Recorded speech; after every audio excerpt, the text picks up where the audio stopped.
3. Hi guys! We're back with another video. You've got some calluses. We're back with another video, and today it's a juicy one. Actually, It's a juicy one. Did we do a question last time?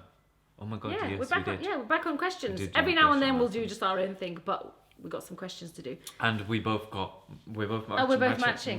Matching. Sid will only ever match with me if it's Matching. our brand. Matchy. Like Well, it's not anything else. matchy. It is matchy. It's cringy. It's matchy. It's coupley, and you have to admit it. It is. You're being cringy. I kind of like this colour though. I don't know. Yeah, I would it looks never wear nice on that you. colour, but I love this colour. Yeah, but it does suit you. This colour would suit you too, but you're just. It's because so my skin stubborn. tone and stuff. You know what I'm saying? Yeah. Okay. Anyways, This is the minty colour, so I'm wearing the joggers to match as well. that's pistachio actually, It's matching. and this is tapioca. All right, come back. Yeah, there you go. There's up close. Yeah. Oh, There's actually a lot of thought process with these colours. a lot of quality. Yeah. Look, the nibs match the colours. Yeah, all right. Nobody wants to care. No one cares that. No one cares. The nibs. The nibs. What are these called? Nipples. Hoodie nipples. The question we're doing today. Wait, you're going to read this? Yeah, I am. Or shall I read it? No, you read the last one. I didn't. You Yeah, did. you did. I didn't. You did. Oh, okay. Well, the title of this one is Possessive Man. So unfortunately, I'm in a bit of a dilemma. I met this guy online in peak COVID time. We were good friends and then things got serious. Everything was going smoothly and I fell for this man. But slow things started to appear. He was always a possessive man, but I ignored it. Lately, things have gotten worse. He never had a problem with my social media or my clothing style type, but recently he started arguing over these things. He wants me to delete Why all... are you screaming? I'm not screaming. Can you let me read? Let me be in my zone or I will Why are you punch shouting? you down. Be quiet. He never had a problem with my social media or my clothing type, but recently he started arguing over these things. He wants me to delete all 5 boys on my Instagram, which are family friends of mine from when I was a little girl. We have always been like brothers and sisters, and I know in Islam there is no such thing, but I can't just delete them. I also have their sisters, and they would question me if I did delete them. Also, my clothing, as always, has been the same. He knew this before he met me. I do not reveal any skin as such, but yes, my clothes can be tight, and I do not wear a hijab. He always doesn't want his wife to work after marriage. But I love working. I'm a nursery teacher. One thing that really put me off him was that he used to show up at my work every day wanting me to spend it with him when I didn't want that. But one day he decided to check my phone. He checked my Facebook, which I had no problem with. He went all the way to checking my archived messages and also my message requests. I then took my phone off him because I got annoyed. He decided to message a guy whose name he had seen on my Facebook asking what there was between me and this guy, which was nothing. I didn't really know him. I broke up with him over this, but after some time we got back together. Now we are together again, but the problems still remain and we always argue. Oh, dearie me. I was never the type of girl to go near a man sexually, but he persuaded me into committing zina, which I would cry about all the time. Wait, what? She's never been like intimate with a guy, but he's persuaded her to commit zina. They had sex. They committed zina. They had sex. Either that or other things. But yeah. Oh, okay. So that means what? I fear if I leave him, my husband will question my past for what he has made me commit. Don't get me wrong, he is lovely in other aspects. He doesn't speak to any girls, he prays Salah and cares for me. But I am so confused. I want to do istikhara, but my deen has been so low since I committed zina. I'm 21 and my parents are wanting me to get married soon. And I want the same, as I am stable and have a good job, but he is not stable enough to marry me yet. He is the oldest son and provides for his whole family. He dropped out of uni for them and struggles with money. Please help me. Jazakallah a million. Oh my gosh. Do you understand what's going on or not yet? No. Okay, basically they ended up doing things together. And she feels really guilty over that. So now her iman has gone really low. And she's worried that if she doesn't stay with him and she marries somebody else in the future, that person will question her about her past. And she's basically ashamed that she's done something with this guy. They did the dirty. They did whatever it was they did, innit? Or was it the dirty? I don't know. It's Dina, innit? Zina means dirty, doesn't it? Well, I don't know if it means all the way or it just means even bits and bobs. Nah, it means they had sex. Maybe. Because why would she say, oh, what if another guy, blah, blah, blah. So they had sex.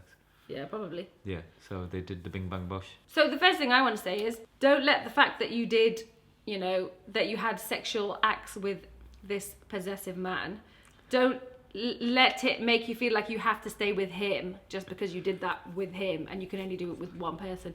Don't let that be the reason that you stay with him. What was the reason? Don't let that be the reason you stay with him, because any future person that you meet has no right to ask you about your past anyway, bro. I just want to say he's a bit embarrassing, isn't he? Yeah, listen, red flags from the beginning of the email all the way to the end. All red flags. The fact that you said he's lovely in other aspects. I don't think so. He praised Salah and he cares for me. He doesn't care for you, because all of those actions are not cared. It's just That's a bit embarrassing, bro. Super controlling behavior. He literally just sees you as, she's going to be my wife, and my wife needs to be a certain way for the validation of the people around him. And it's a bit gross, really. Big fat red flags. I'd say no from the get-go. I don't even want to debate this for you. Just straightforward on this. I don't even want to debate this for you. Like, but he prays 5 times a day. It doesn't matter. Wait, we gotta be in this situation when he prays 5 times a day. If he can be an asshole like that in all the other.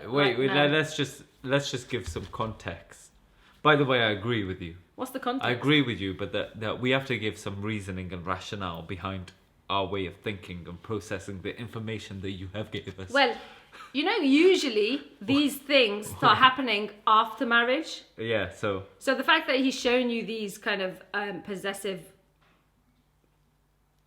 actions, possessive things he has and thought process is a blessing. This is your sign. Wait. I wish you'd let me say a word in but let me finish, then I'm going to hand over to you. The fact that he because you're missing a lot of important things. Yeah, but you can save them for you. Listen, the fact that he prays 5 times a day, but then convinced you to commit zina with him. So that's what I was getting at. That itself is your istikhara sign. That if you felt pressure to do that, but yet you're confused because I don't get it, because like he prays 5 times a day and he wants me to be like not talking to any guys, yet he did that with you. He did that with you because it's a way for him to control you. When you break up with him now, he's going to turn around and be like, oh, you think you can marry anyone else? I'll tell them that we did this. The last point that Dina mentioned just there was hit the nail on the head. All of the points I've mentioned have hit the nail. Yeah. But the last one especially, because it completely contradicts you saying he's a nice guy. Everything you mentioned, all your worries, they're strong enough by themselves. Believe in your gut instinct. Believe in it. Go ahead. People are going to get frustrated that you don't let me talk like they usually do. I don't give a fuck. Yeah, I got ADHD. I don't give a fuck. Yeah, but I can't do the adhad. I don't need the Sid adhad. keeps calling it adhad. I don't need the adhad. He's like, yeah, because you got the adhad. Listen. So he convinced you to have sex, but he's a good man. No, these don't even go together. These don't do that. That's not the correct thingy for this. These don't do you that. You should stop doing the fuck. Stop it. Don't do Stop doing that noise. You did all of this. Stop doing that noise. And you shouldn't have. You shouldn't have done that. And he knows you shouldn't have done that. If he was a good man, and he cared about you, and he cared about your relationship, then he wouldn't have convinced you to have sex. This will get worse. Yeah. This will get way worse. Yeah. Like, it's not even close. Especially the first... Like, we've said this 1,000 times. The first few years that you're married is the most difficult thing ever. Especially the first, 2 or 3 years. Yeah. If this is happening pre-marriage...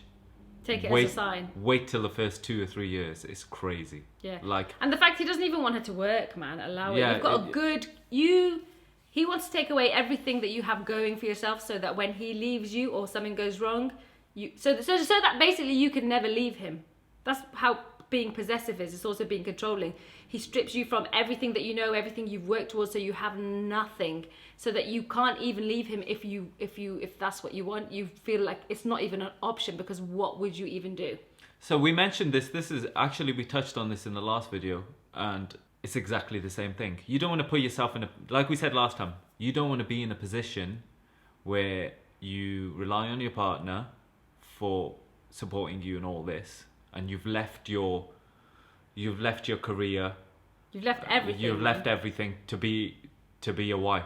If your guys' relationship falls apart, basically, what are you going to do after that? Then you got to start from the beginning again, in terms of your self-esteem, goals, motivation to do it. Do you know, as we grow older and we stay away from bettering our careers and our life and everything, you just lose motivation so quickly. And it's something that me and Dina have had to deal with as well. Is if you're not working to pursue your goals frequently, motivation could be lost. And, you know, if you're out the game, so to speak, for such a long time, trying to pick yourself back up after like a bad relationship or something like that is definitely hard. It's not easy. Your independence, like let's say you were still in uni or whatever, but your whole he wants you to stop being, basically, and he just wants you to be married to him. So if he doesn't want you to work, what, you're going to be at home making sure he has a meal when he comes back from his job. So he has his life, he has his work, except he doesn't even. He had to leave uni because he's got to support his whole family because he's the oldest son. So he gives them all the money. You know, there's red flags all around. He's not even here. in a position to support you then. There are so many red flags. You're basically, I can predict this whole future if you do marry him. You will end up being at home, struggling for money, feeling like you've lost who you are, no contact with your friends anymore, barely seeing your family. He'd probably the type to say, oh, your family's a bad influence on your religion, blah, blah. That's happened. Most likely that's what's going to happen. You will completely lose yourself and you'll basically be giving up your whole life. Honestly, it shouldn't even be called to be a wife. It's to be his slave. It's to be his literal servant at home. That is the mentality that he has, because to be a wife shouldn't be put in that context like it's a bad thing. To be a wife doesn't mean to stay at home, to cook, it's not to do any of those things. To be a wife is to commit to a partnership with a husband and to build a life together equally. It doesn't make sense for you to do that. You guys are on completely different wavelengths. You're not going to build anything together. It's good to get in a relationship and you both bounce off each other and you build something together and you build a family and both then you have build dreams. Blah blah blah and you do You things both have together. aspirations. Like, are you guys going to have any banter? I don't understand. Like, you're going to build up so much resentment over the years. The more you think about how your life has ended up and how you are nothing but this person's wife. You've got to look at compatibility as well. You can't just turn around and say, oh, but he's a good man and she's a good woman and blah, blah, blah. You have to... And sometimes, love is also not enough. Even if you love someone, love's not enough. You have to just think about it in another way. Like, how later on, how is this going to work? How is this dynamic going to work? Yeah. And if you guys don't like... the way your partner is controlling you pre-marriage, it's a sign. It's literally a sign. Like, well, the fact that you've noticed any form of control is a sign. If anyone's watching this and is newlywed and going through things, this is not a video to be like, oh, our whole relationship's a red flag. If you can both recognize things and work through them, so you come out in 2-3 years time without those views and you're still together, then that's a better option. Because a lot of within our religion and loads of people who are just people of faith, there is a lot of young marriages because a lot of people want to avoid sex before marriage, and therefore there is a lot of couples who are very young and really very immature. Even though I got married when I was 24 and you were 27, I would say it's too young. Like my head space then is just not like... We weren't that young. I think we were like 2-3 years off. We were like 2 years off. Yeah, but I'm saying, like, even me at 24, like, totally different person. So that's why obviously there were things that we needed, that popped up in the early years that we needed to work towards. There's things that I would have said and done that I would never do now, or there were views that I would have had back then that I could never have now. And same with you. It's risk. And that's a good thing. That's the growing together bit. Yes, it's risk management. You need to manage your risk. Honestly, it is risk management. If you are not married and you're in a relationship and you're due to get married to a person that's very controlling, you need to think the risk to reward ratio on this. You have to. What's Honestly, the risk to reward ratio on this? Do you know what? My risk is I get married to this person and I lose my whole life. What's the reward? Where's the reward? I lose everything. It's not fun. And Where's the the reward reward? ratio is, on the off chance that this guy, yes, all those things completely disappear after marriage, on the off chance. It's yes, a big fat risk what you're in. It's a risky... Honestly, I know I'm thinking about it like No, no. as a bloody trade I'm That's doing good, right now that's in the good. stock market, but... No, Sid. It makes we should sense. tell people, when it comes to marriage, love is not enough, and you should look at it like a business You transaction. should look at it as a bit. You should. What's the risk to reward ratio for a couple 2 years into marriage? Baby on the way. They have problems. Yeah, baby on the way. They have problems, or no baby on the way, but they have problems.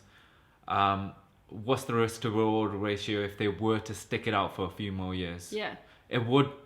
If you Well, why am I doing this? You wait. If you don't know. weigh up the pros and cons, You don't know, but basically you'd be looking at. You'd things be weighing it differently. up. You'd be looking at it differently. And same with if it's a couple who have kids, let's say, but they have the issues. Is it better to stay? Are there more pros to staying? Yeah. Are there things in the cons that are actually not that big of a deal, and you could compromise on both sides? Because there are so many things that we think, like with this era of people, it is much easier to just be like, no, that's toxic, I'm going, I'm done. But there are so many things in that list of toxic things that is actually like, do you know what, I'll compromise a bit on that. And vice versa, isn't it? Like Yeah. there are so many things, really. Sometimes all these little things is what the build-up is to a big fat divorce. Oh yeah. And sometimes it's not really anything. Like me and you, when we go through really bad periods, when has someone done something really horrendous, like no one's cheated, no one's done like... No, we haven't done anything crazy. But with me and you, is it raining? With me and you, it's loads of little things. It's just little shit. Yeah. It's just little shit. Little shit that turns into big shit. We wouldn't do. The thing is, we would. Like, alhamdulillah, we got a good relationship. We wouldn't. Do we? Yes, I'd say it's up and down.